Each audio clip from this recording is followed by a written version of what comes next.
Hi guys, मेरा नाम है ओएस पांडे और आप देख रहे हो ओएस स्टी पॉइंट। तो आइए दोस्तों, आज सीखते हैं ऑक्टल टू बाइनरी कन्वर्जन को। ऑक्टल टू बाइनरी कन्वर्जन सीखने से पहले हम जरा देख लेते हैं कंप्यूटर नंबर सिस्टम के नंबर के बारे में। कंप्यूटर नंबर सिस्टम में जो नंबर यूज होते हैं 4 टाइप्स के होते हैं: बाइनरी, ऑक्टल, हेक्साडेसिमल नंबर और डेसिमल नंबर। ठीक है, अब आइए जरा देखते हैं। बाइनरी नंबर में जो हमारे नंबर यूज होते हैं 0 से 1 यूज होते हैं और इसकी जो बेस होती है वो 2 होती है। डेसिमल नंबर में जो हमारे नंबर यूज होते हैं 0 से 9 यूज होते हैं और इसकी जो बेस होती है वो 10 होती है। ऑक्टल में 0 से 7 नंबर यूज होते हैं और इसकी जो बेस होती है वो 8 होती है। ठीक है, हेक्साडेसिमल नंबर में क्या होता है, जो हमारे नंबर यूज होते हैं 0 से 15 नंबर यूज होते हैं और इसकी जो बेस होती है वो 16 होती है। हेक्साडेसिमल नंबर में 0 से 9 नंबर जो यूज होते हैं वो सेम एज वैसे ही हम यूज कर लेते हैं, बट 10 से लेके 15 नंबर की क्या होती है, हेक्साडेसिमल नंबर में कोडिंग होती है। जैसे 10 की ए होगी, 11 की बी होगी, 12 की सी होगी, 13 की डी होगी, 14 की ई होगी और 15 की एफ हो गई। अब आइए देखते हैं अपने क्वेश्चन को, हमें चेंज क्या करना है, ऑक्टल टू बाइनरी कन्वर्जन। मैंने दो एग्जांपल लिए हैं, एक ये है और एक ये है। ठीक है, ये सिंपल है और इसमें क्या हमने फ्रैक्शन पार्ट को भी लिया है। ठीक है, तो जिससे क्या होगा, आपका जो कंफ्यूजन रहता है कि पॉइंट वाले सवाल कैसे लगते हैं, तो एक ही जगह पे आप दोनों कैलकुलेशन को देखोगे ना, जो चीज इसमें डिफरेंट होगी आपके दिमाग में बैठ जाएगी कि जो सिंपल से जो फ्रैक्शन वाला पार्ट होता है उसको आप कैसे सॉल्व करते हैं। तो आइए देख लेते हैं इसको कैसे ऑक्टल से बाइनरी कन्वर्जन कैसे करते हैं। ठीक है, तो ये क्या है, हमें ऑक्टल नंबर दिया गया है और हमें फाइंड क्या करना है, बाइनरी। बेस किसकी, इसकी दो, तो दो इसकी बेस से हम पता कर लिया क्या है, हमें बाइनरी निकालना है। ठीक है, और इसकी बेस से पता कर लिया क्या है, हमें ऑक्टल नंबर दिया गया है।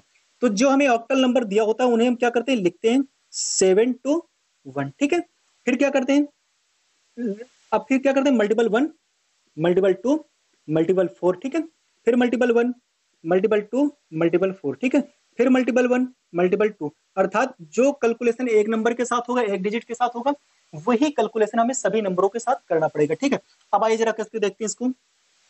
अब देखो, हमें यहाँ पर कितना है, 1 है, यहाँ पर कितना है, 2 है, यहाँ पर कितना है, 7 है। ठीक है, अब क्या करें, किस वैल्यू को हम किस बटन को हम ऑन करें, किस बटन को हम ऑफ करें, किस जो इसका कैलकुलेशन आए वो कितना आए, 1।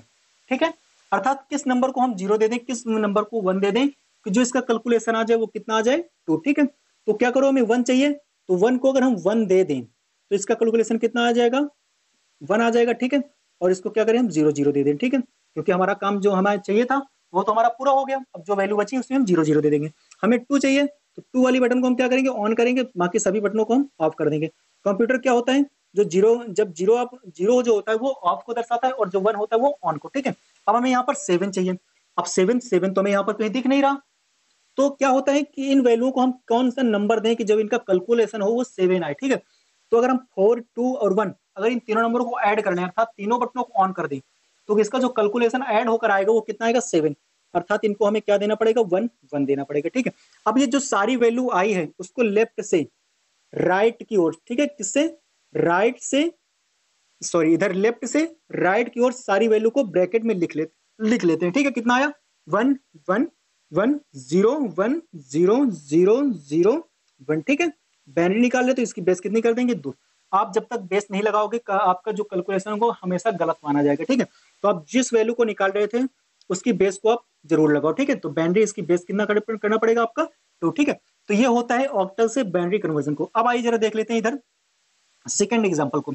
अब देखो यहाँ पर पॉइंट दिया गया है, यहाँ पर तो पॉइंट था नहीं, यहाँ पर पॉइंट दिया गया है, तो कुछ चीजें क्या होंगी, अलग होंगी। ठीक है, अब यहाँ पर क्या हमारा इंटीजर पार्ट है और ये क्या हमारे पास फ्रैक्शन पार्ट है। ठीक है, अब थोड़ी देर के लिए मान लो अगर कि हमारे पास फ्रैक्शन पार्ट ना दिया गया होता तो हमारा सवाल तो इसी तरह होता ना, यहाँ पर कितना है, 721 दिया गया होता, दिया गया है, और यहाँ पर कितना है, 62 है।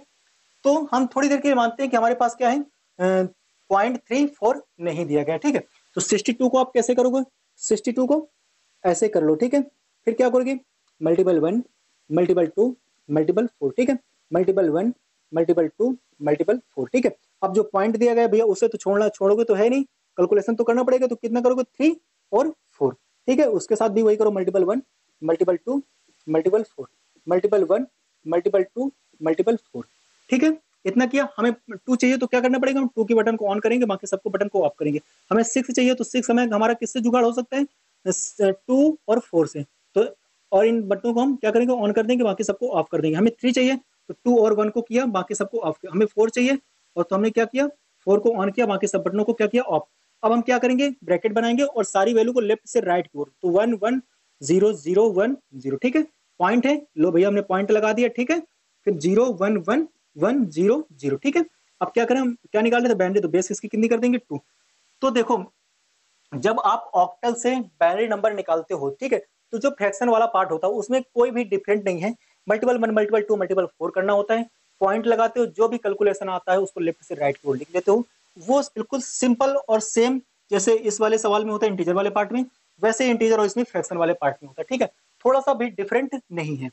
तो आपको जब भी ऑक्टल टू बाइनरी कन्वर्जन आएगा, या फिर ऐसा दिया होगा या फिर ऐसा दिया गया होगा, ठीक है।